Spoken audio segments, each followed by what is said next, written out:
We might as well kick off. Hopefully you can all see a poll. If you're able to jump in there and answer any of those questions, we'd love to know a little bit about where you're calling in from and your own level of knowledge with these wonderful topics that we're working with today. So I guess whilst we're kicking off, really, I'd love to start by acknowledging the traditional owners of Wurundjeri country where I am today, and particularly to recognise the enduring connection to this unceded territory, this unceded country, and give thanks to the custodianship shown by elders past and present. I'd like to extend that respect, acknowledgement and thanks to all Aboriginal and Indigenous people on the call today and watching this back wherever you are around the world. I am going to make sure I am also recording this session. So excuse me for 1 second because it's not doing that yet. It is recording, I think, Sam. It is recording now? Ah, it's kicked in. Perfect. Okay, wonderful. So, excuse me. I'll go back to where I was. I'd also like to acknowledge the country I'm on today. So known by some as the Yarra Ranges, through which the upper part of the Birrarung Yarra River flows, which travels all the way down to Naarm, Melbourne, and out into the bay and the ocean beyond. Up here, we're moving into eel season, when the winds up here tend to die down, the beautiful woodland, the manigums start to flower, and the morning mists return to our valleys. I had some friends up here on Friday, and while standing in the river having a chat, I was reflecting on how this living waterway up here surrounds have deeply influenced my thinking, my understanding about how change happens, how systems interact, and how they ebb and flow. So I'd like to pay my respects to this country too. Yes, sometimes in this part of the world, you'll be greeted with the Wurundjeri word Wominjeka, which means come with purpose. And I hope that is absolutely the intention and the feeling that we can give you today. We're exploring the intersection of systemic investment, place-based capital, community finance, and social innovation. And I'd like to say, personally, I'm thankful to Monash University and MSDI for supporting my work to explore this area and make this available to all of you online today. My role is partially about working at the interface of university, government, civil society, and business to better understand how the university can support, anchor, and spark meaningful change work. So we know that we need to shift to this more collaborative footing to tackle the kinds of complex challenges we face in the world today, like climate change, proliferation of microplastics, large societal transitions, like energy transitions from fossil fuel dependence to renewables, or indeed closure of whole industries, such as the native forestry industry closure that we had last year in Victoria. I guess all of these aspects have made me deeply interested in the topic that we're exploring today, because fundamentally we need to shift the way we fund and finance these initiatives from the kinds of competitive and siloed approaches which dominate the landscape today. So I'm delighted our 4 excellent guests agreed to be here today to share their own learning and experience. We've got an amazing lineup. We've got Megan Burkett, the Executive Director and Place-Based Capital Lead of Ethical Fields. We've got Ian, our CEO of Community Foundations Australia. Hi Lofgren, our CEO of Regen Melbourne. And Geraldine Cahill, the Director of Up Social Canada and the Catalyst Community Finance in Canada. We are going to be exploring these interconnections and their ideas to better understand how they're different, perhaps how they're complementary and where they intersect. We know there's some amazing folks online as well who have their own experience and their own initiatives in play as well. We just wanted to acknowledge that collective wisdom. And whilst we won't hear from everyone today, for me, this feels like just the start of this conversation. So personally, I've spent about 15 plus years working across Aotearoa and Australia, trying to understand how change happens, how we can better tackle this confluence of multiple challenges that we face in our communities and around the world. I'm fascinated by how those really early stages of decision making about initiatives and can tilt the table in one direction or another. And of course, how the funding and financing is typically one of the most influential parts of deciding where the boundaries or the scope of an initiative lies.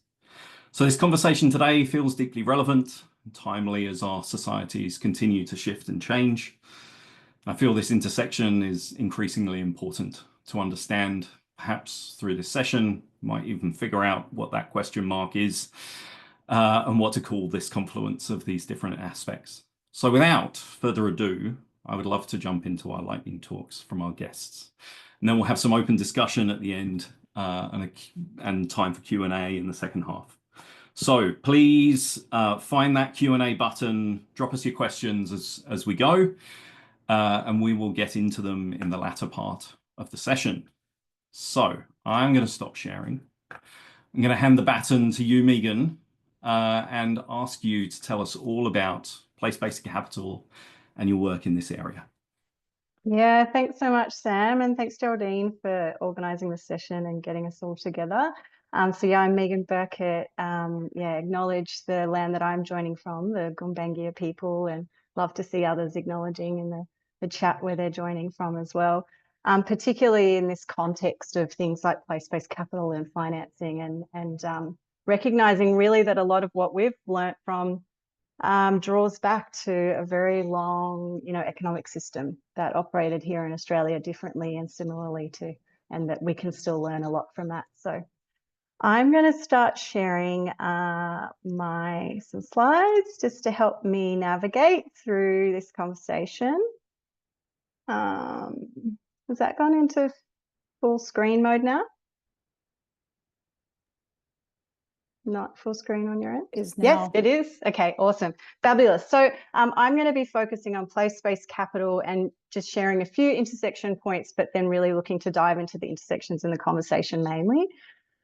So to give you a bit of background and context, so we've been working with a whole range of communities and places across Australia. And we were hearing some really common challenges and opportunities that they're facing really at the moment. And you can kind of see a breadth of those there. So things like cost of living, increasing household incomes being a need, housing being a challenge, infrastructure and services, needing to shift to regenerative and circular economies, so all of these types of real day issues, real day aspirations and opportunities for communities and people on the ground.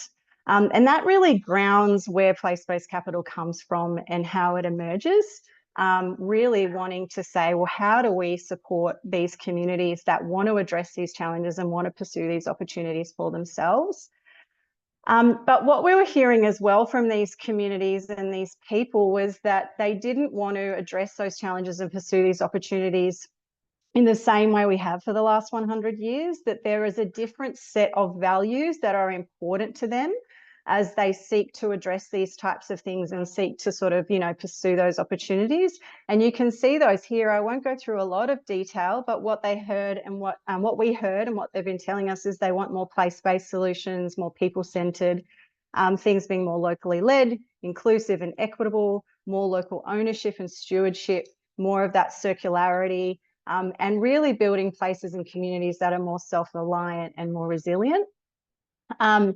And so the way we've been coming at that, and so our approach to how to get there, of course, that's a big systems problem that will need lots of parts. But what we've been trying to bring to that is the capital part, is to say, okay, well, if these are our values, how do we create a capital system that works according to those values? So a capital system that works, for places and for people and then represents all of those different values.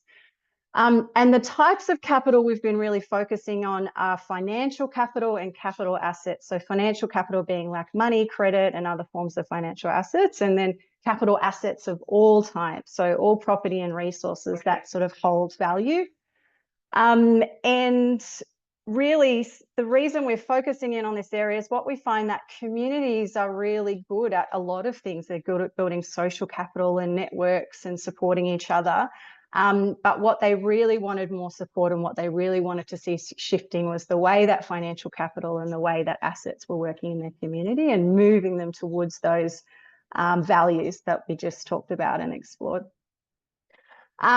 So this was sort of this challenge that we've been embarking with communities, but of course, to get there, we need to do that strategically and we need to do that intentionally. So it's great to have that as a conceptual framework. I'll just jump back. It's great to say, okay, we want capital to operate according to these values. But how do we shift our system? How do we empower our communities? How do we create the structures and the vehicles and the things that are needed to get there? So what we've been doing is working with those places, working with partners to, I guess, create this toolkit to help communities and to help places activate place-based capital. So things like economic models and frameworks, things like strategic roadmaps, the business case, data and research, mandates, structures, instruments, vehicles. To really actually make a big transition like that, we need all of these really valuable practical tools.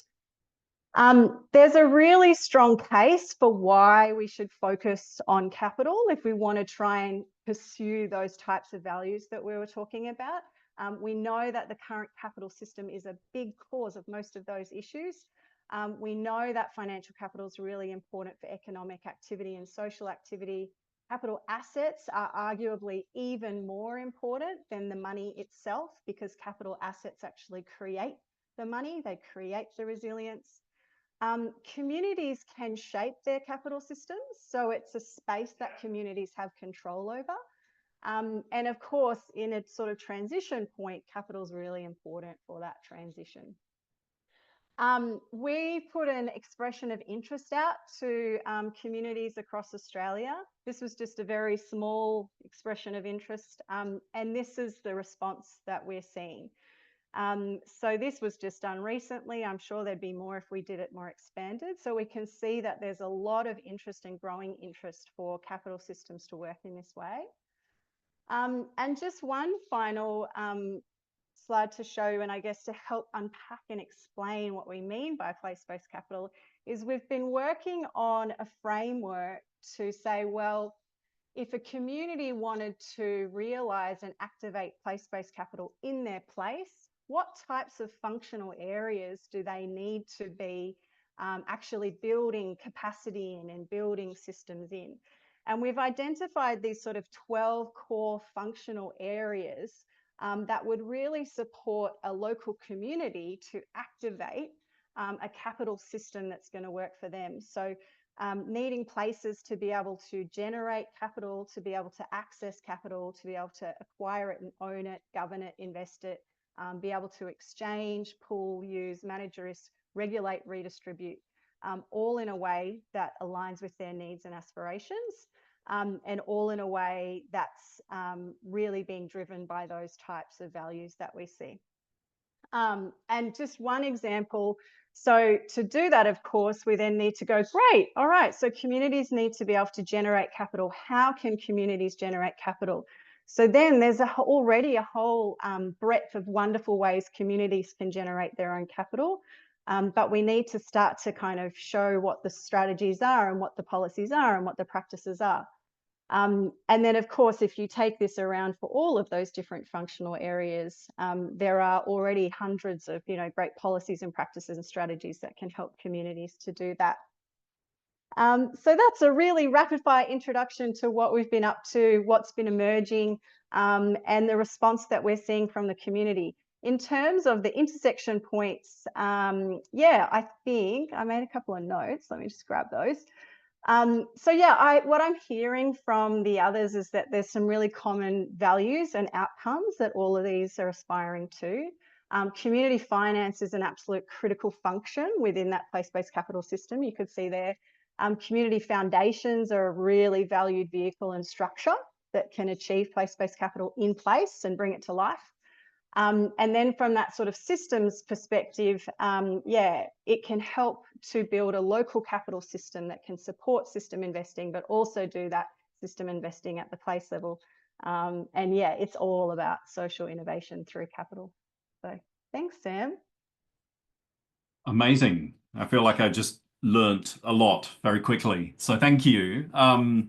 It is genuinely fascinating work, and I've really enjoyed following the trajectory of it. I'm excited to say we're on your little map up here in the Upper Yarra Ranges, exploring some of the application of some of those ideas through some local development initiatives in response to the forestry transitions. So yeah, very exciting. Excuse me. So I'm going to pass the baton to Ian to give you the platform to talk about your experience, however you wish to do that. So thank you. Thanks, Sam, and thanks, Geraldine, for pulling us together. Yeah, coming to you from Wurundjeri country today, and yeah, it's really good to be with everyone. I think it's always nice to fall in big in because he sort of makes the case, like the larger case for why this stuff matters, right? And some cases, the return of capital to community, in some cases, the generation of it, and all the reasons why.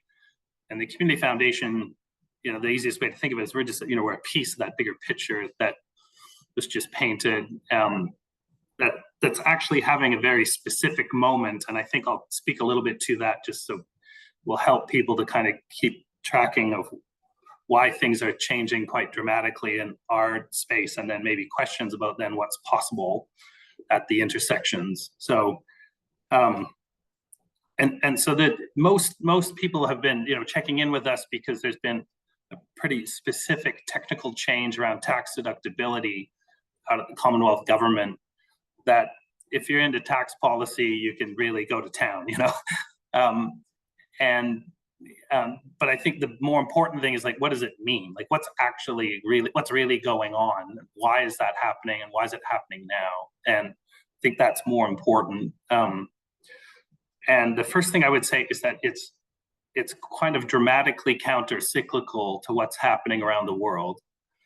Right now, we're actually seeing a closing of spaces by governments for this kind of civic action that is community philanthropy through a community foundation.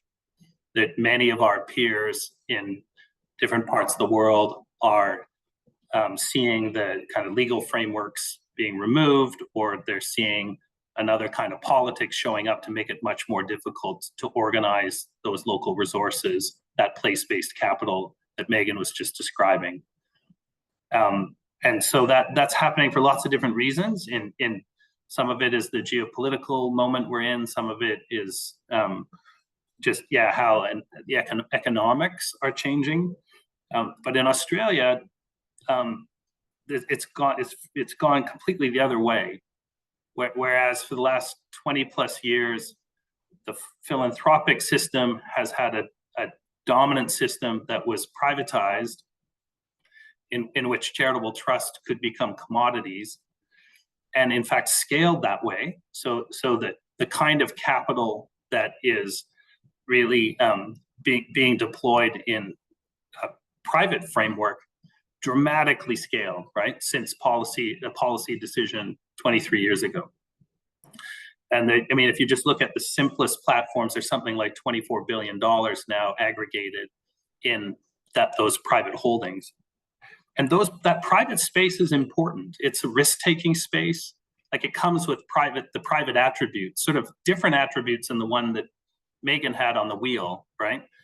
But those private attributes, I want to be careful to not sound like I'm being a critic. I'm just pointing out that's what's happened.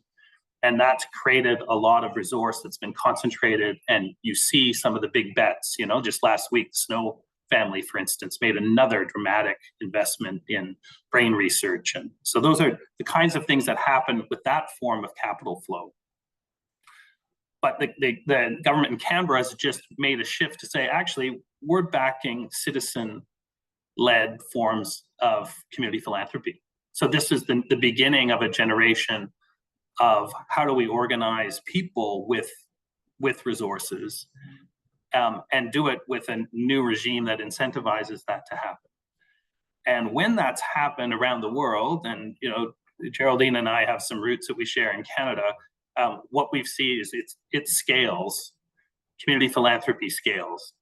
And it does that because citizens are as interested in the kind of difference they can make as private actors are, right?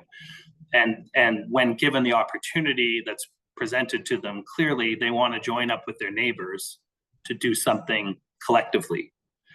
I think it's particularly appealing to the Australian sort of ethos because of the egalitarian dimension to the Australian culture. And in some cases, we're starting to see the growth of Indigenous-led funds in our world because of that natural, collective, holistic orientation of many First Nations. So the regime, the new regime, is actually just getting behind an ethos that's already there and a cultural context that's already aligned, but it's bringing the new tools and incentives and just frankly making it easier to be more impactful. So already that's made a change. So I can just tell you, like last year, by what was the largest year of growth on the capital side in the Community Foundation network in Australia, and it was twice the amount of the previous best year. All of that's happening before the change. Okay, this is probably a priming effect, or this is just the instincts that Megan has, where you're saying actually communities just want to start organizing already. So that'll get accelerated because of the new regime, the tax policy, and all of that. But the critical question then changes, right? So it's like we can count on there being more community foundations. We can count on there being more flows of capital into those community foundations. We can count on those institutions having those values that Megan described. They're going to be open, they're going to be participatory, right? They're going to be community-led, they're going to be governed locally, they're going to be non-competitive, at least the best of them will, and they're going to be non-commercial, and they're going to be distributed in a network all across Australia, right? We have some, like that map that Megan showed, there's 74 communities in Australia that want to start a community foundation on top of the 40 that already exist. But the juicy question actually doesn't come from the structure or from the new regime. The juicy questions are like, what actually do we need to do differently with that source of capital and how it flows? And I'm hoping that Kai and Geraldine will unpack this a little bit more because it's where they live. But it's like the challenge function back to the community philanthropy space is something that goes along like, will you keep flowing resources as you have in a charitable construct, or is it going to be the kind of capital that flows to networks, to social movements? Will it adopt both finance as well as discretionary forms like grant making? Will we learn how in the community foundation field in Australia to let go of some of the 20th century challenges that exist in Canada, for instance, that they're trying to change, right? They're trying to unlearn and run through a transformation to become something that's actually needed for the real juicy challenges at the community level around climate and inequality and the reconciliation prospects and such. So I'll leave it there just because that leads us into the juicy questions of how do we do that and what would it take for us to work differently with a growing source of capital at the community level. Back to you, Sam. Thank you, Ian. Just so delighted to have you here in Australia, bringing all of that kind of wealth of wisdom and energy from all of your experiences over in Canada. And I know that this, this tax policy, although it might be, feel really niche, I know that it is actually a moment of transformation here in Australia. So thank you for kind of framing that up for us. And now I can basically throw it to Kai, to ask you to share a little bit about systemic investing and how you're thinking about some of those notions and how you're exploring that through the different lenses that you have at Regen Melbourne. So yeah, thank you. Thank you, Sam. Ian, thank you for waking me up. I was feeling a bit drowsy and then you started talking about tax policy and I was like, right, time to lean in. My name is Kai. I'm the CEO of Regen Melbourne. I am calling in from Boon Wurrung country, beautiful Boon Wurrung country, and pay my deepest respects to elders past and present. I have had the fortune of spending quite a bit of time in the systemic investment community globally, and this is the shortest amount of time I've ever been given to try and explain it. So let's see how we go, hey? Sam, with your permission, I'm going to share a few visuals because that always helps. Can you all see that? Excellent. Okay, so I feel like maybe my role on this little panel is to zoom out just a little bit from the kind of frontline community space, and then we can weave it back together again in the conversation. I think it's really important to name the polycrisis context that we're living in, because from there we get to have conversations about what the role of capital is given that context. So there's lots of different language around that. There's lots of ways of defining it, but basically we live in an era of interconnected challenges where we should probably be able to all understand that single actors in isolation can't navigate the systemic challenges on their own. Hopefully that is all very intuitive to people on this call, which then leads us to this conversation. Remember, what is the next paradigm, worldview, or set of approaches that we can take to all of our work, including how capital flows? And this is perhaps my simplest explanation with this gorgeous cartoon, which I should source from somewhere. But basically, it's what we do, right? In change-making circles, we talk and wax lyrically about the complex nature of change, and then we go back to our boardrooms and we draw linear theories of change that make sense in annual reports and our various funding reporting structures. And I think this is one of the most significant challenges for us to overcome. And so in the context of the Black Summer fires and the COVID lockdowns, Regen Melbourne was born largely as a response to the question of how do we serve our city better in the context of polycrisis. We now would describe ourselves as an engine for collaboration in service of the city. We have a large community of partner organizations who feel very similarly. And we act as a kind of systemic convener or a systemic orchestrator of bold projects that are in service of the city. And I'll double click a couple of times just to give you a sense of where the capital side fits in. Because of the length of chats today, this is kind of the cartoonish version of our model. You've kind of got the partners on the left, you've got this measurable goal on the right, which is framed out of donut economics. And I'll send links around afterwards so you can all go and play with that platform. And then we have these three major projects for the city. One around our waterways. How do you make the main river swimmable again, or get it to the point of regeneration so that it is swimmable again, but also acts as a life force for our city?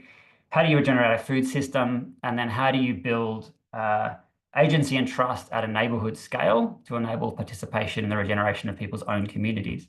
And holding all of that together is our systems lab, which is like an internal think and do tank, which if we double click on, looks a little bit like this, where we look at 5 different streams or enablers, which are needing to be unlocked in order to allow the projects that we're custodians over to be successful, but also to contribute to the broader regeneration of our city. And so we've got, a whole stream of work on measurement and how we measure things and how you shift that. How do we build new forms of urban governance? How do you change the narrative of a place so that it's in alignment with the vision that we hold? How do you move knowledge differently? How do you get out of institutional silos and also integrate non-formalized knowledge systems that we prioritize in the West? And then this clear question around how do you invest or move money in service of transformation? And then our lab basically looks at how do you identify these constraints and diagnose them in the right way? How do you experiment with the responses inside the 3 projects that we're holding? And then how do you scale solutions outside of that? So I guess this is in response a little bit to the question that was in the chat before about how you do this. We've kind of built that social architecture over the last 4 years for Greater Melbourne. But if we double click on investing in transformation, we end up in the conversation that we're actually having here, which is really around what is wrong with the traditional model of moving money. And here you've got a relatively simplified version of what are the kind of what's the outline of traditional investment models, which perhaps controversially, perhaps not, I would put impact investment in the same category. So impact investment sits largely on 20th century paradigms of how do you move money. It does it with a slightly different lens, but the paradigms are actually scarily familiar, which you can see here. We've got predictive worldviews where you can atomize things. There's an impact goal, which may be slightly different, but you're still, instead of looking at a singular model of profit, you might be looking at a singular impact metric that you're seeking to improve. You've got single projects, single assets, relatively simple metrics of whether things are getting better or getting worse. And ultimately, down the very bottom there, you've got the most important thing. You're centering money. You're centering the investor as the most important aspect of this entire equation, which I'll get back to why that's really, really challenging. And the 2 references on the right there, one from Dominic, who works at the Transcap Initiative, is really, really profound here. When I heard these, I'm like, oh, that cuts through some of the noise about, particularly in the purpose-led finance community, just to say, like, you might be doing good work. No one's saying we're not doing good work, but are we actually having a systemic impact? And the quote there from the investor is equally as important, because I think whether we're the holders of philanthropy or a foundation or a superannuation funds that we might all have in our bank accounts, or it might be the case that you could look at your portfolio and say, there is impact that I can identify, but all the systems that we care about are getting worse. So how can we possibly accept that set of assumptions?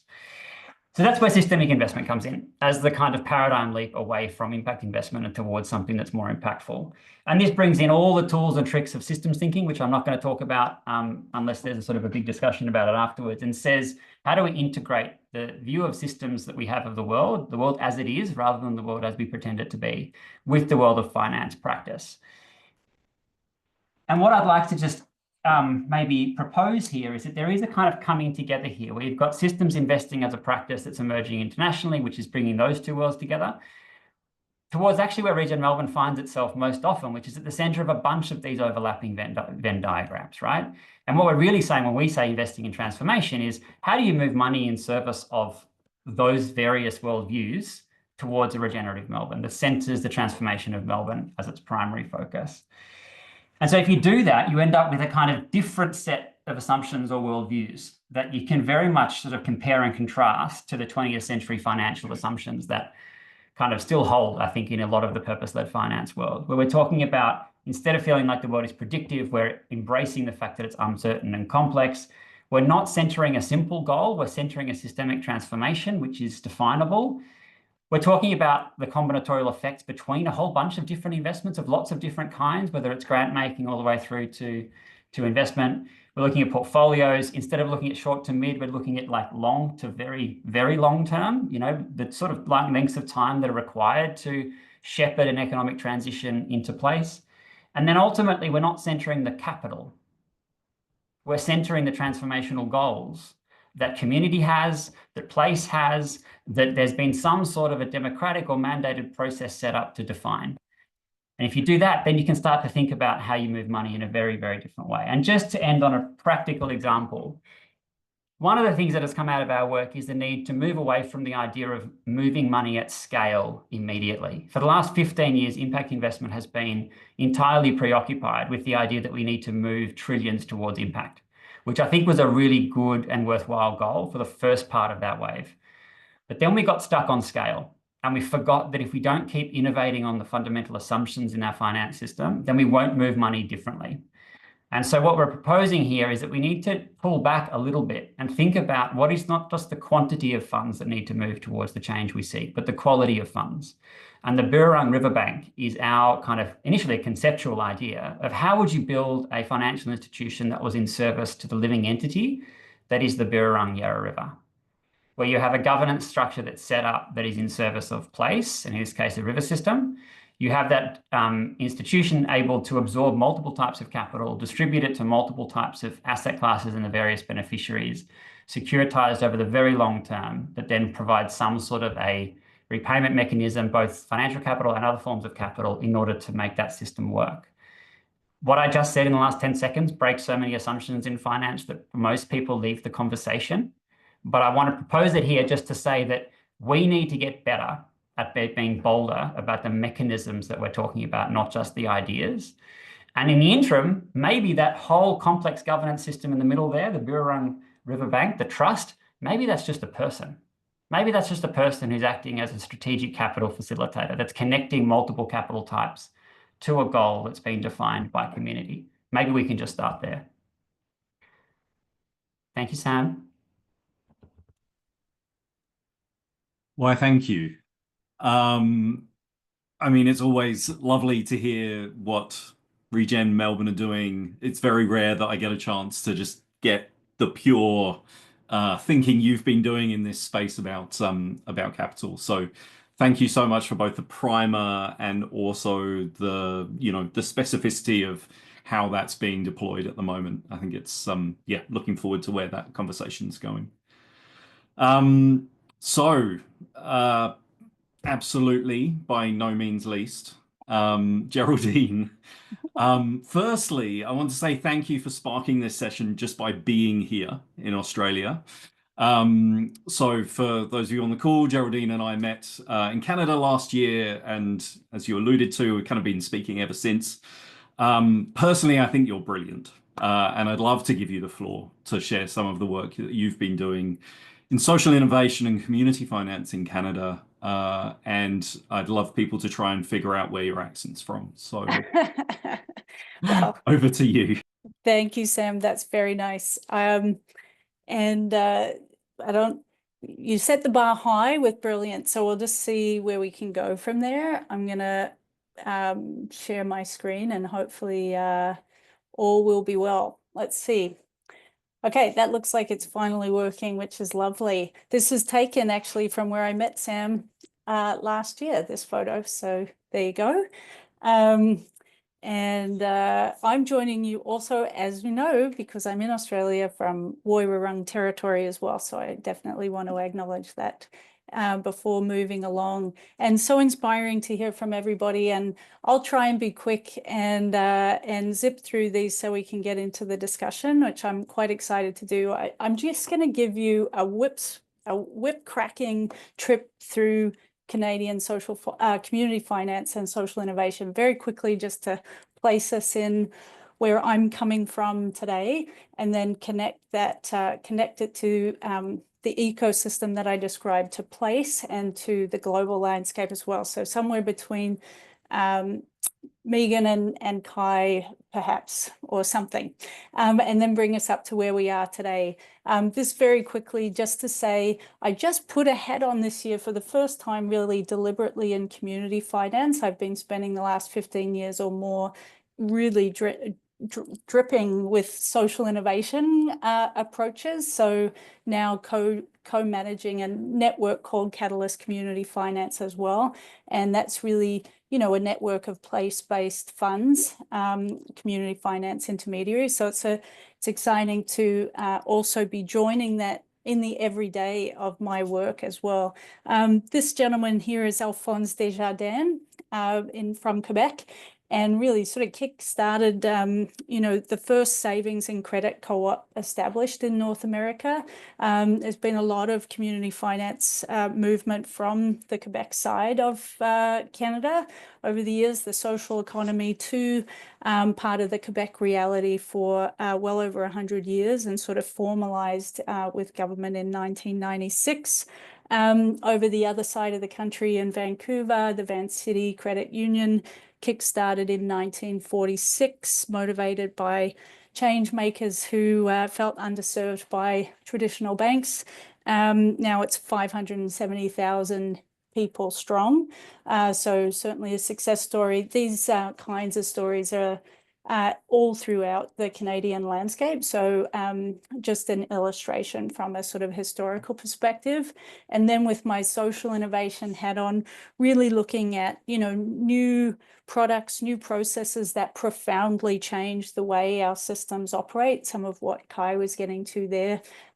We have here some of the historic social innovations that we would recognize, including the kayak itself, a transformational change in transportation and access to food, 4,000 years old. The Women's Institute, really sort of one of the birthplaces of parts of the women's movement, not the only one, but started in Ontario in 1897, and access to healthcare based on need rather than the ability to pay, was really the founding principle of the Canadian healthcare system.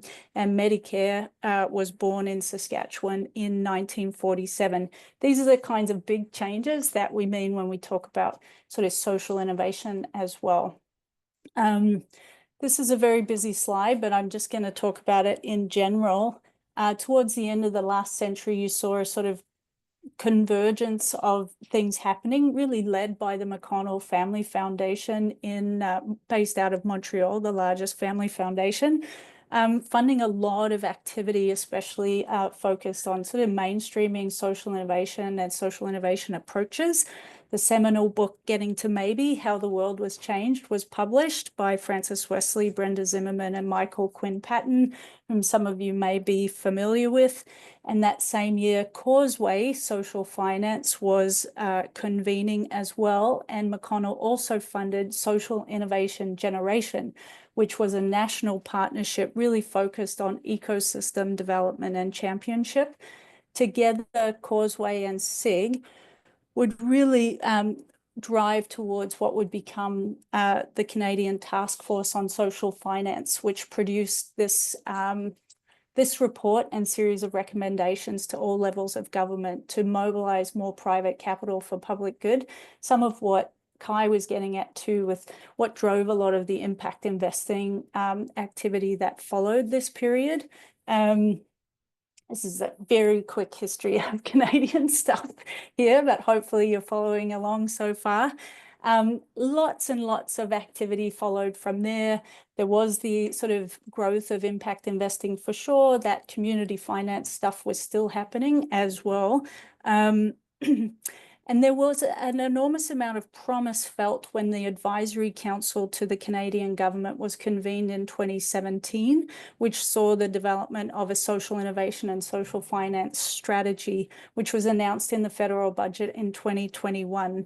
These were two of the signature announcements from that. One was really a capacity building program for social purpose organizations to the value of $100 million that supported over 1,100 organizations to build their capacity, and a very large fund at the time, $755 million, that was then deployed through three what they called social finance or wholesalers to distribute out to projects beyond that, and community finance intermediaries, $755 million, which started flowing last year. So that sort of brings us back to closer to where we are today. These are Ontario numbers. I'm sorry, I don't have the national figures for some of the community finance work at the minute, but gives you a sense of the size of the sort of marketplace.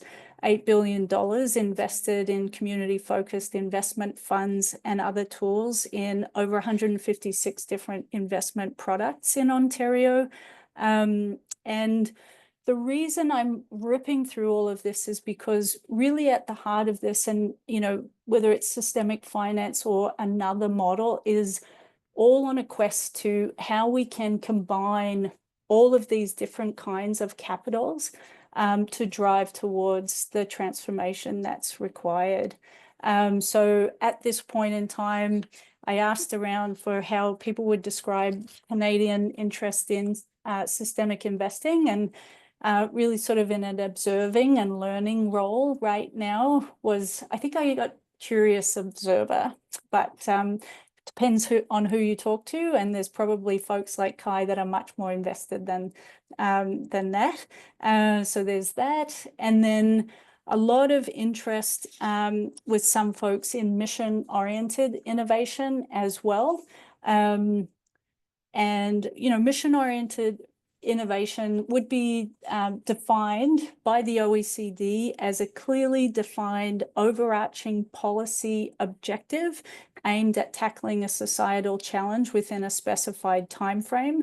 These kinds of innovation models look similar to others, I think, in some ways, but this approach seems to have captured the sort of imagination of certainly parts of Europe and the United Kingdom. There's a lot of energy behind them. And I think, the Canadian social innovation community is learning fairly rapidly about how some of these may be deployed. And Sam and I have spent a bit of time in looking at the attributes and characteristics of how these may be deployed as well. Certainly in Canada, there is a robust social innovation lab community, which could provide the kind of facilitation or orchestration required to see these things come to life. There's also from another institutional framework, a number of sort of universities and others looking at the role of post-secondary in contributing to these kinds of mission approaches or new innovation approaches, what role is best for that kind of resourcing. There's a joint venture between the Canadian Science Policy Centre and the Collaborative. The Collaborative is based out of McMaster University in Ontario as well. This is the third year they're holding a Canadian Forum for Social Innovation. This time it will be in Halifax in June, and they are specifically looking at the ecosystem capacity for mission-oriented innovation. So this is the temperature of the Canadian sort of innovation landscape at the minute. Not forgetting the role of philanthropy too. In this conversation, looking at things like, similar to the mission approach, moonshot philanthropy emerging as an approach where philanthropists deploy capital at scale to accelerate ambitious but achievable ideas or interventions. This is the definition out of the University of Kent in the UK, and I think similar to the mission approach, but coming at it from a philanthropic lens, which could be particularly useful as we look at where we stand today. And just going over some of these things, we've got social innovation kind of mainstream, certainly very different to 2006 when McConnell first invested in SIG. You've got it present in a number of sort of sector places, business, education, etc. The concepts are embedded but not really galvanized as a movement, and I think that those of us who have been in the space are looking at missions perhaps to be that sort of narrative that people can really get behind. Social innovation in that community finance sector, not as connected as we might hope, despite that convergence in 2006 as well. So again, what might bring these two spaces together? Maybe systemic finance is an area where we can see some convergence as well. We are in a historic moment, not just as a connected global community. Canada finds itself in a very strange position north of the United States at the moment, which will occupy a considerable amount of government time. So this may be a time when philanthropy does step up. We don't know exactly, or whether or not there'll be the kind of risk and investment in some of these new approaches that we think are really necessary. It is a good time for community finance intermediaries. They're place-based. Spending a lot of time listening to also those in the United States who can see that a lot of activity will become really place-based, local, as they try and get away from the pressures at the federal level. So maybe there's an opportunity there to connect across and see the sort of cascading impacts that are possible in that way. And as I said, just ending on a final point around philanthropy, could be a good time for them to step up in a serious way. This was a quote from Adam Spence, who I was on the phone with, who's behind SVX in Canada, who said, especially if we go the way of Doge, So we may, if we see the sort of cost cutting and dramatic after the next election in Canada, then certainly maybe time for philanthropy to step up, or that kind of systemic investing too that Kai was touching on. So I know I went over my time, I do apologize, but just sort of bringing us up to date in the Canadian experience. I'm really looking forward to the discussion here. Thanks so much, Sam. Thank you, G. I can't believe I asked you to try and condense, like 100 and something years of Canadian social finance. But thank you. I personally, I haven't heard a lot of that before, so it really helped me kind of tune in. I think there are a lot of similarities between Canada and Australia, what is happening, and that's kind of one of the reasons I wanted to try and weave these different parts together. I don't really know if there's any elegant way to transition from that amazing array of perspectives and insights But I guess just a reminder, we do have some Q&A some questions starting to come through from people. As you're kind of letting all of that percolate, please do keep dropping questions in, whether we get to them now or whether we maybe answer some of them afterwards or provide you additional links. We'll do our best to try and mop up all of those different questions that you have.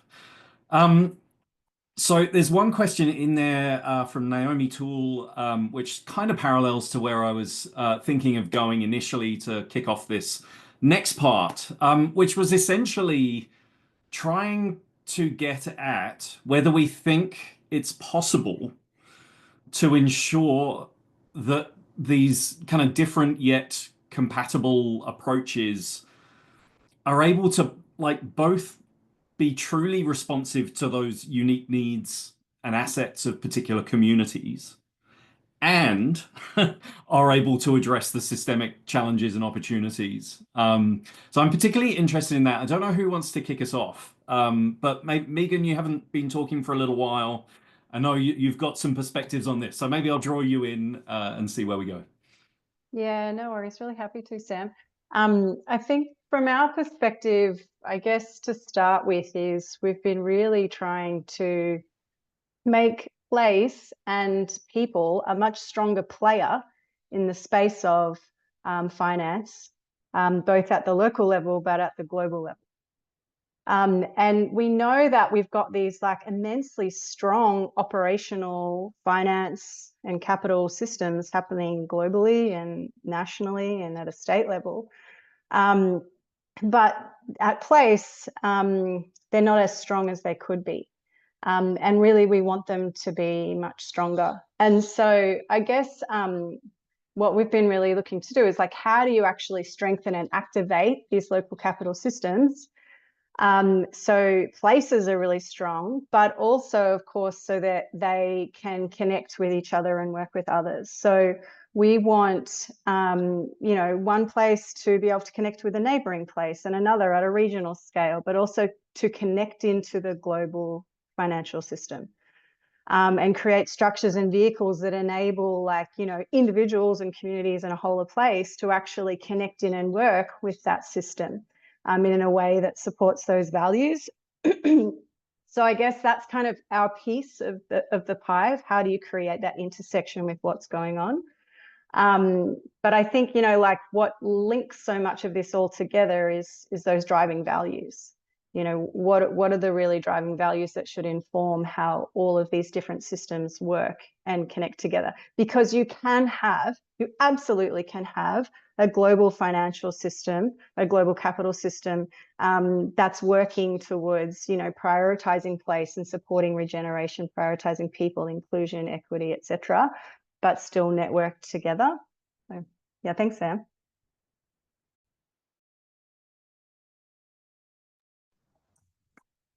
There are some really good questions in the chat. I'm getting distracted. Like, are we just undermining democracy? Stephen, I want to get to that question at some point. Or Stefan, sorry, I should say. I think I'm not so worried about the fragmentation question. I feel like we get often a little bit navel-gazily in change circles around like which models we're using, or how we're defining things. How do we kind of make sure that we're not competing? Like it can become quite insular. I love economic history. That's kind of my sweet spot. And if you think about economic transitions in decades, not days, then I think it becomes, it's a bit of a relief for me to start thinking about it in those terms, not to disconnect from the humanity of the impact of the current system today. Like, we need to stay in deep relationship with people and places in order to inform the work. But we also need to give ourselves a little bit of space to think about the design of what's coming next. And that's where I see the obvious orientation that you're talking about, Megan, around the values and the direction of what we're doing, and feel a sense of calm, because as we've all shared, like, these things are all deeply aligned in service of people and place.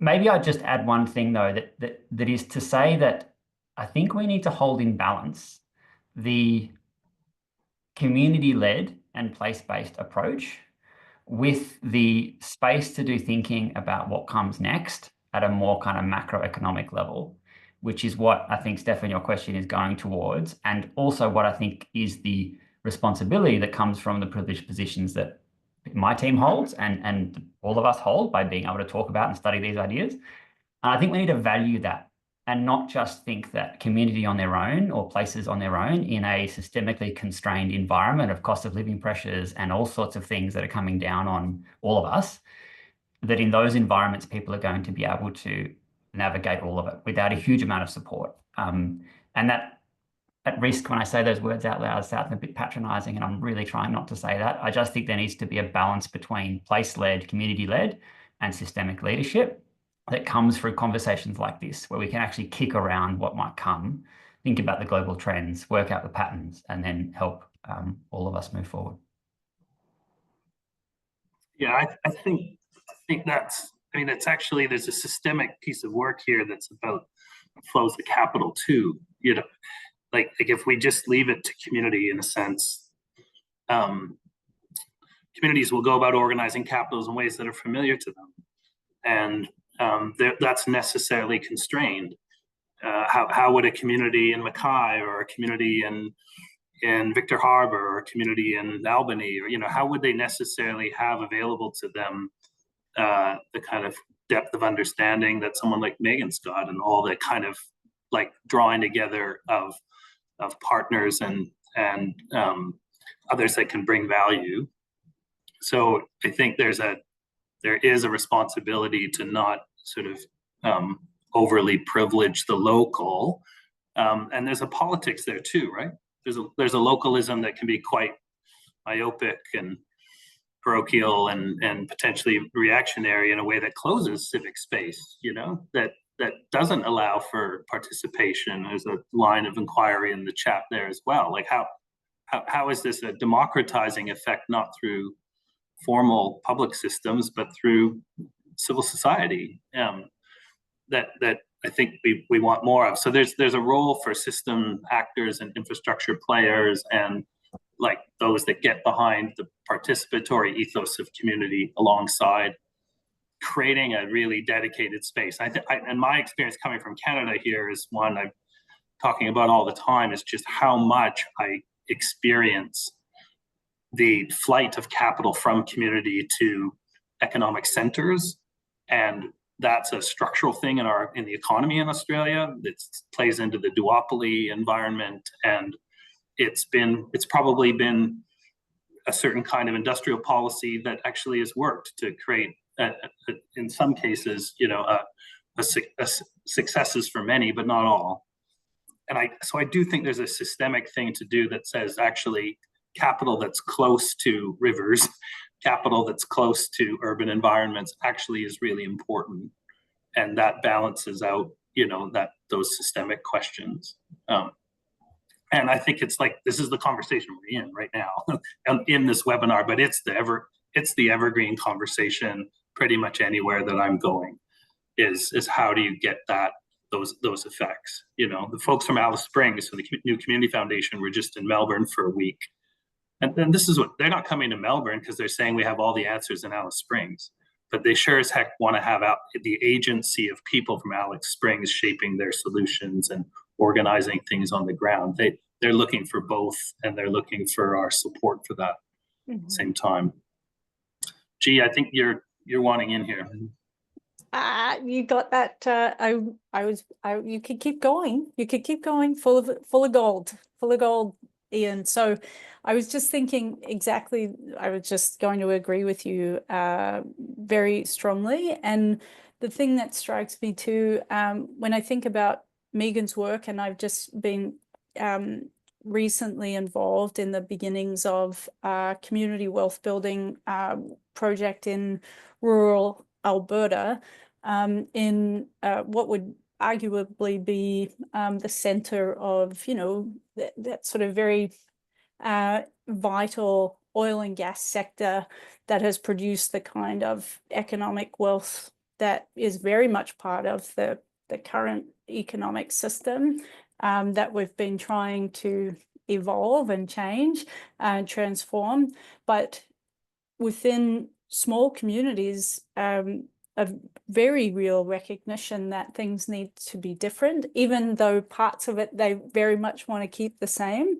And I think, Megan, you would see this all the time in your work. Like I feel like there's a great sense of wanting to contribute to the change that that they know is needed, because although oil and gas remains a significant part of the Canadian economy, fewer people increasingly are needed to produce it.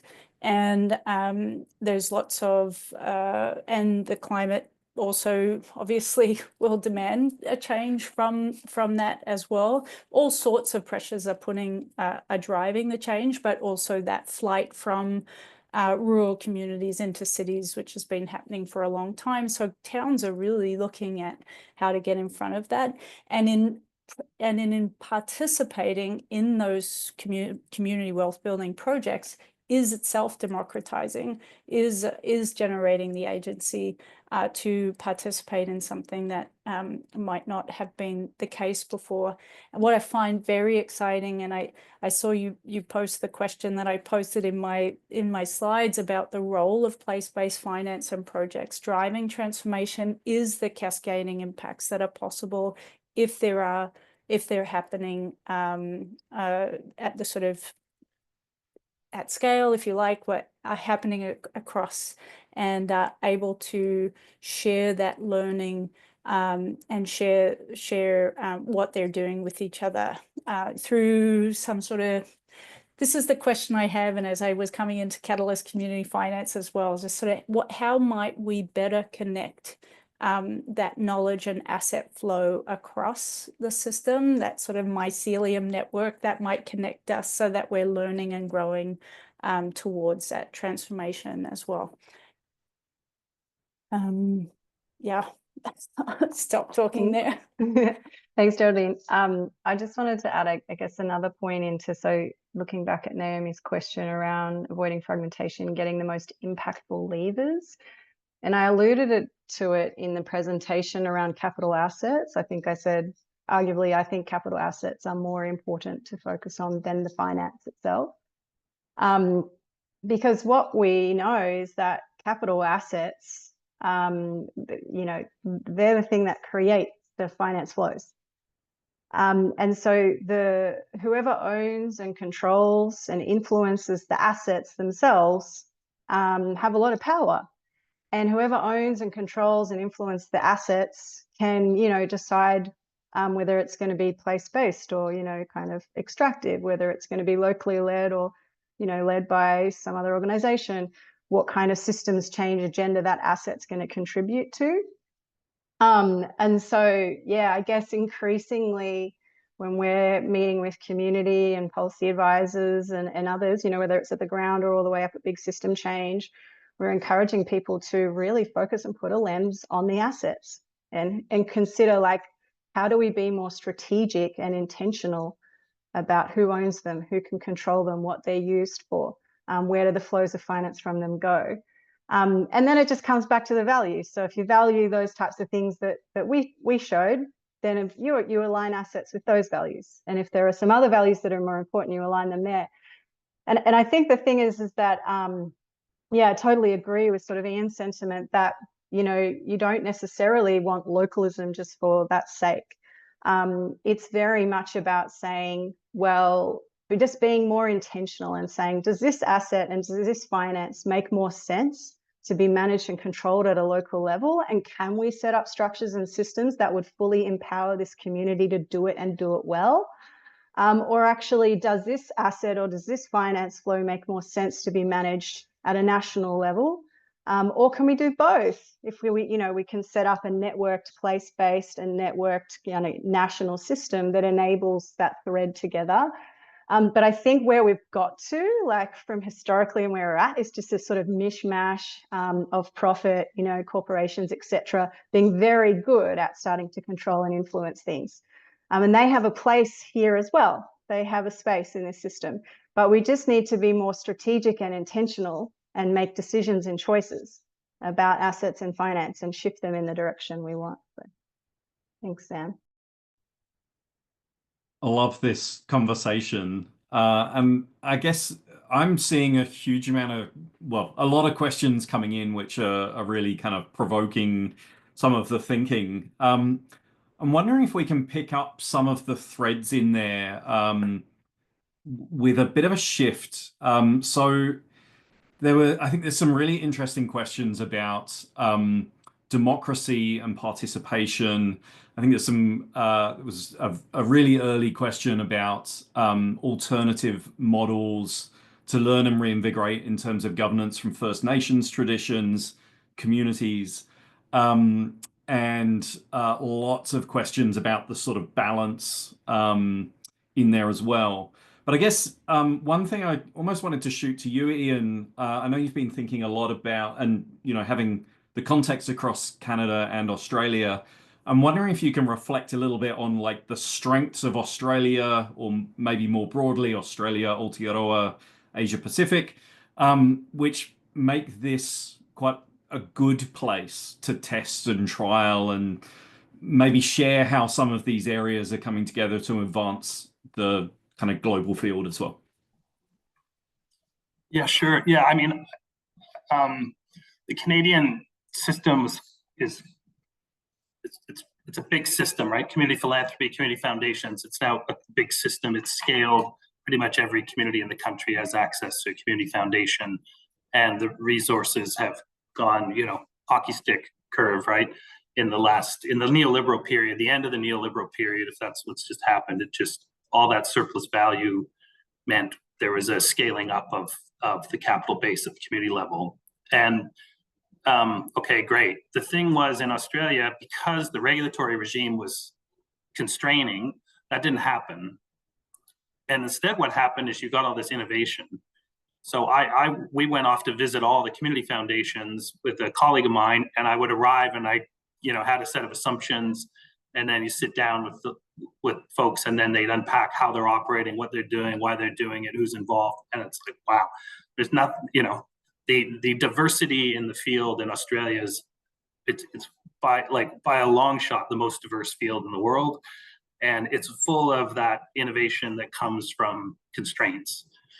The second attribute is that it's a share by default mindset. There's actually kind of a bit of a hoarding that can go on in community foundation. We got a special secret over here in our town that may not be available, to you down the road. In Australia, everything's been shared. It's just, by definition, people just move ideas and in some cases even resources without any question. And then I just back on this egalitarian thing. On the one hand, I experience a little more ambition, like the tall poppy thing. Maybe we could just give that a little bit of a rest. It's like, it's okay for someone to step out with a bold idea and run with it. Playing sport against the Australians, I thought that was the culture, because I play as a hockey player, you play hockey against the Australians, it's just like coming at you full on, like irrepressible. And, let's go win 7-5 is kind of the Australian mentality on the hockey pitch.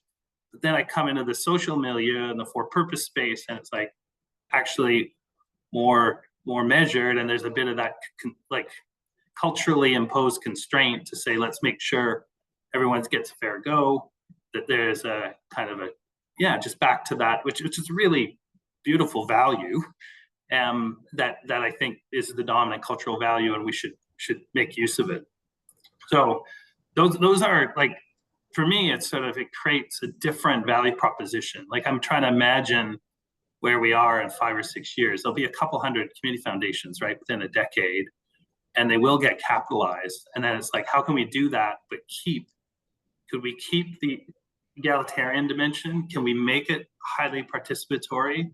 Could the sharing paradigm be there truly in every way? Could the innovation not be, wrung out of it as it scales? Like, could that would be, and could it be networked? Like, could capital flow between, depending on what the better needs are, rather than being too constrained? I don't know, that's like that's the possibility. That doesn't really exist in any other place. Most other jurisdictions, it's already been built, this part of our field. In Aotearoa, it's been built. In the UK, it's been built. Canada, the common law countries. So maybe we could have it different here and not lose that innovative gene that's already present. Kai, what do you think? You've encountered some of this stuff, right? I just love that description. It's great to hear an outsider, which you are no longer. Yeah. Like a previous outsider, think about our strengths in that way. I think that's actually really, it's a powerful reflection. And it connects to me to some of the questions in the chat around what you were saying, Sam, you know, democratic legitimacy and what is the role of the innovation and creative space in integrating and weaving in and strengthening the kind of democratic fabric of place. And I think one of the things that we spend quite a lot of thinking about is, you know, how do we actually position the work that we're doing in a way that, you know, speaks to the fundamental needs of the polycrisis, but also speaks to the kind of phases of work in coming decades in a way that's a little bit more plain language than perhaps, you know, the systems innovation, present company excluded, of course, but the systems innovation community often talks to. And I should say the for-purpose community, generally speaking, our lingo is disastrous in terms of accessibility. So one of the things that we talk about is like, if it is true, and I think it's evidence is playing this out in real time, that the kind of previous core assumption of our economic model was that government set certain terms that business and the commons and the households had to play by. And when there are externalities created, government would take care of them. That was kind of the trade, right? Government sets the terms. We all get to do what we need to do with high degrees of freedom. And then if there are externalities, then government takes care of them for us. And we kind of have a harmonious system in balance.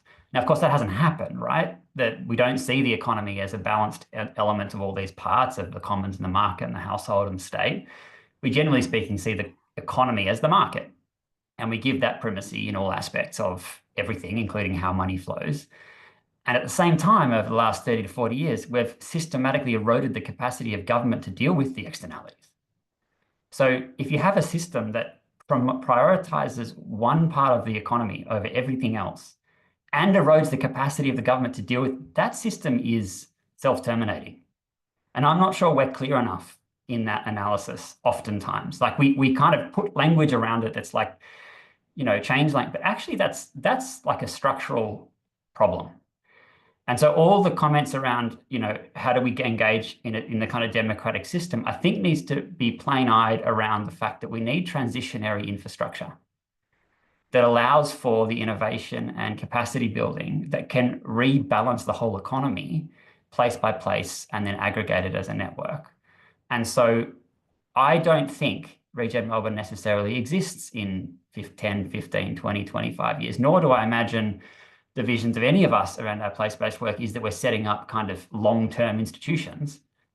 But we are all identifying that in the current constrained nature of the system with all the externalities that are being produced, plus the risks that are here and coming down the pipe, the current state can't handle it.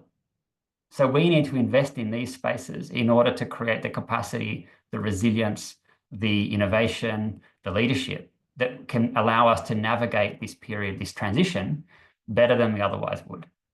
Which kind of gets back to my first point around long-term, not just like in an impact investment cycle, long-term is like 3 to 5 years. I'm talking like 20 to 30 or 50-year horizons. And what sort of transition infrastructure would you build if you had that horizon? Yeah, can I just pile on to that and then that's a great Australian expression. We have an unusual minister responsible for this tax stuff, right? And Andrew Lee, he's an academic who actually wrote about social capital development and Robert Putnam's sort of, student. And so we spend much time with him trying to get this stuff done. And it's really interesting. He went from thinking of this as a philanthropy thing, like we're going to double giving and all this, like it was all on the inputs. And by the end, he's like, oh, that's not what we're doing. This is us saying we want a different partnership with the community. Like we want a civic space that has better tools available. This is one of, we're going to need more tools to build a different kind of answer. He didn't say the externalities, Kai, but he just wanted a different means by which we could be responding to what's going on. And I think that's gonna be pursued, because I think government's standing there going like, we don't have access to and answers like come out of your work, or like we don't have access to the diversity of the capital base that Megan's work points out. Like we don't have an engine of social innovation inside governments of Australia. That hasn't been what's been architected. And so these are my words. It's more like we actually are in the process of building our form of social infrastructure, which I think Australia's done an amazing job of developing the infrastructure. It blows me away. You go to an airport, you jump on a highway, you get like it's like kind of remarkable on the traditional economic infrastructure, what's available. Water, how does this place work with water, you know, to the detriment, I think, of First Peoples. I think that's why we're sort of so conscious of that harm done and the unfairness and the trade-off and the, you know, but the social infrastructure, that's a concept that actually we could wrap our head around if that government, civil society, citizen, household, say, partnership could be reimagined. I think that's there for the taking. I think it fits culturally too. You know, it fits like on a Sunday afternoon and seeing everyone in the park having the picnic thing. Like that's a deep awareness of that space, that public space is shared. It's been facilitated through public investment, but it comes to life because of the cultural attributes of how people get together, want to be together. So I think there's something there. Yeah, I agree. There's definitely something there. And there's so many threads to pick up on this last conversation. I'm like, oh, my mind's scrambling. But I guess I want to pick up on the thread around, you know, kind of democracy and our economy, because we talk about, well, how does this impact our democracy? And often when people are thinking about our democracy, we're thinking about usually the vote we have in, you know, particular levels of governance, you know, being able to actually kind of vote and be a democratic kind of, you know, participant in that way. But what is really has become truly undemocratic is our economy. Really, most people across Australia can't really participate in our economy other than being a consumer or a mortgage holder. Most people in our economy are excluded, particularly from the finance sector. And so, you know, what we've been really exploring is how do we make our economy more democratic? And that doesn't mean everything being like, you know, public and collectively owned or everything being privately owned. Again, it's like I said before, it's about being more strategic and intentional about what parts of our economy should be public, what parts of our economy should be private, what parts of our economy or our assets or whatever should be managed at a national level or a local level or place or community, or, you know, and being really intentional about that. And so in that way, you know, I think we can sort of move towards something that kind of fits the era for now, and really builds what we need it to build. Yeah. I thanks for saying that, Megan, because I was going to pick up on, there was a question there around democracy and power and decision making. And I know that I'm not coming at this answer from a finance lens for sure, but more from an ecosystem lens. And it's sort of like you need all of these elements in that social infrastructure that Ian touched on too. And there's some great work also. Like, I think sometimes maybe it feels weird to feel like I'm going out on a limb to say this, but we all have a responsibility to strengthen our democratic processes as well. Like, I think there's a reason why there's less government capacity to address some of the stuff that Kai touched on. There's reasons why, like we've like this downsizing, and it doesn't mean, you know, you don't have to get massive government, but like there's roles that I think governments can play in a healthy democracy that they should play. And so I look to the work of folks.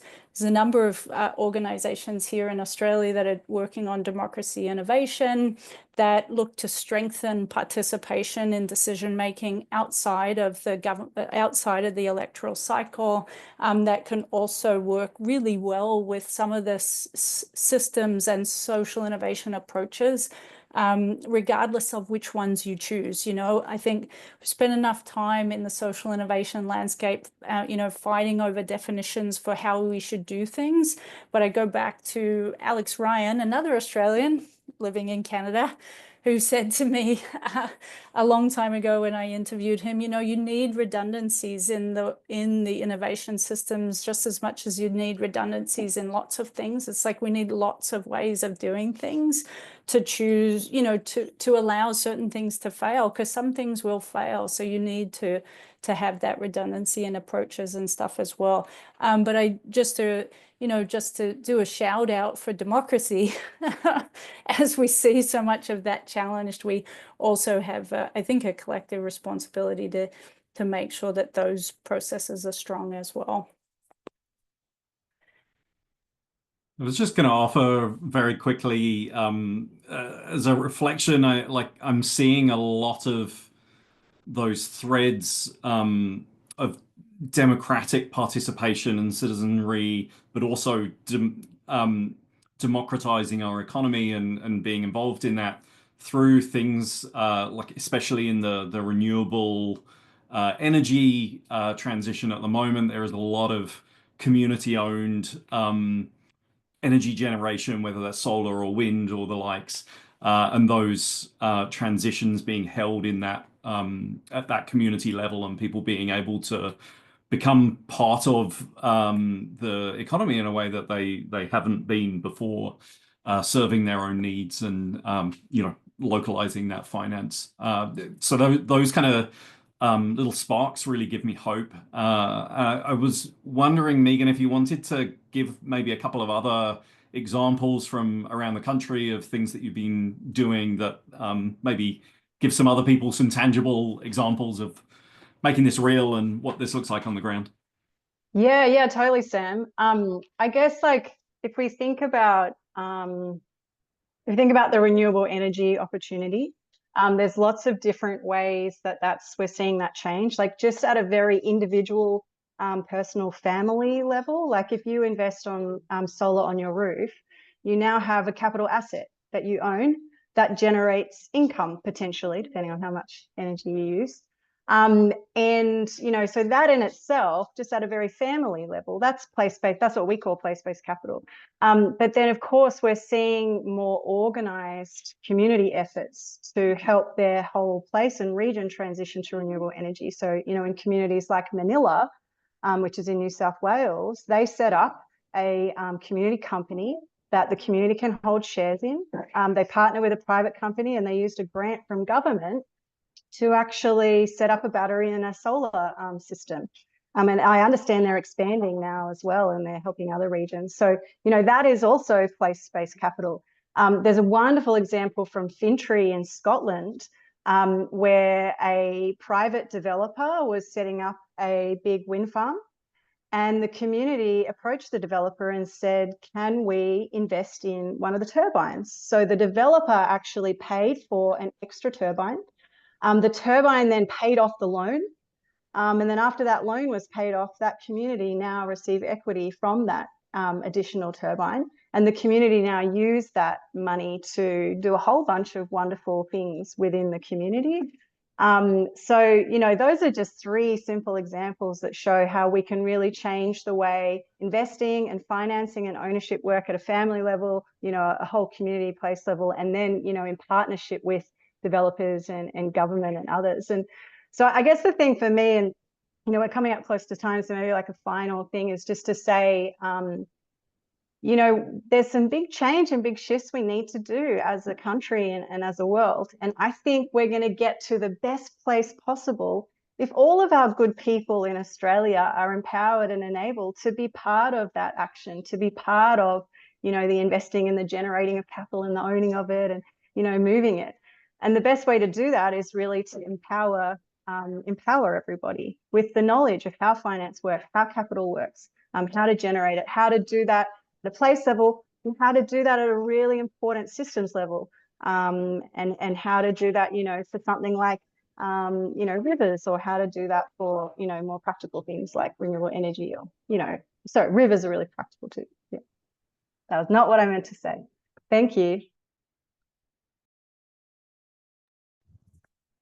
I think just what I've been pondering as I've been looking at the questions and listening to all you wonderful people is, I think there is just a need to kind of state the obvious that, like, from a regeneration perspective, we need a plurality of responses. I didn't say that word right, which is hilarious. We need lots of different responses, and that means that we do need people in government doing interesting innovation work. We need businesses that are starting up, I saw Maslow referenced in the chat, great organization doing interesting things. We need capital holders to think about how they hold the capital differently. We need community organizations embracing new ways to talk about and be in relationship with finance. So, like, we need all this to happen. And I don't think we need consensus.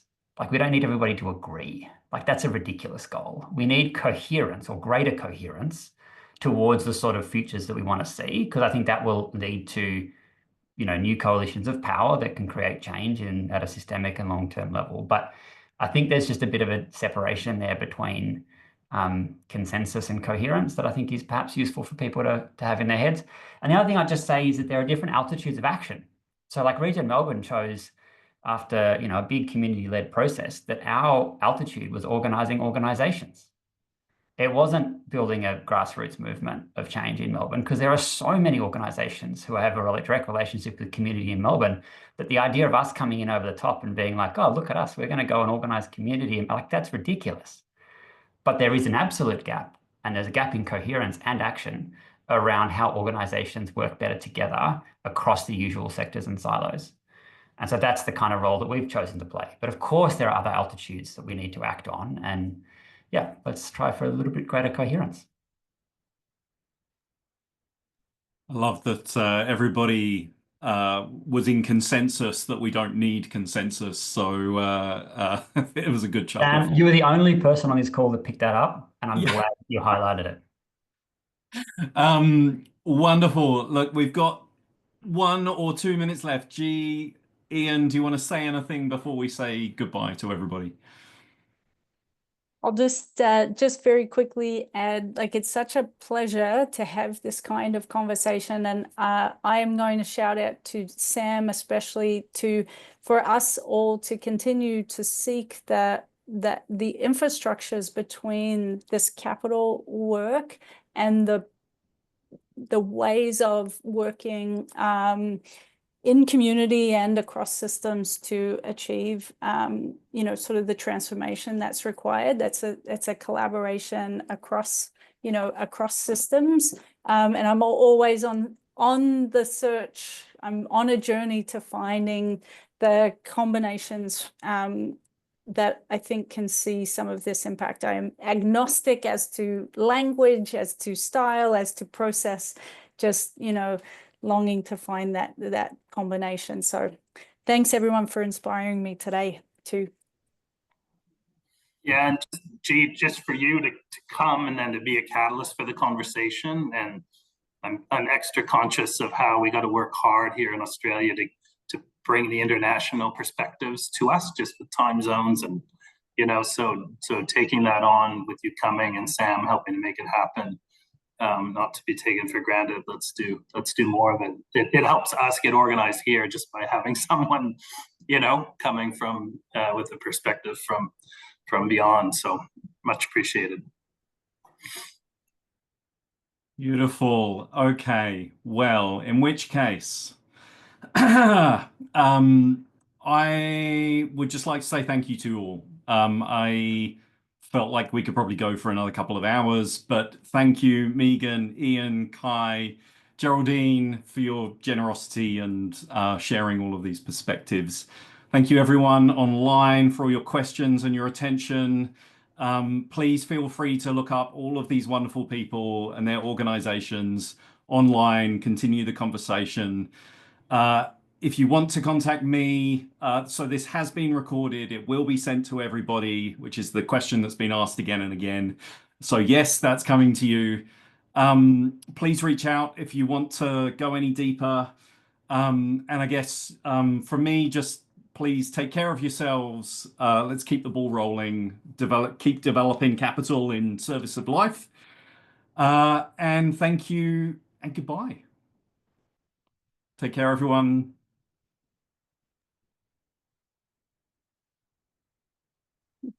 And we are out.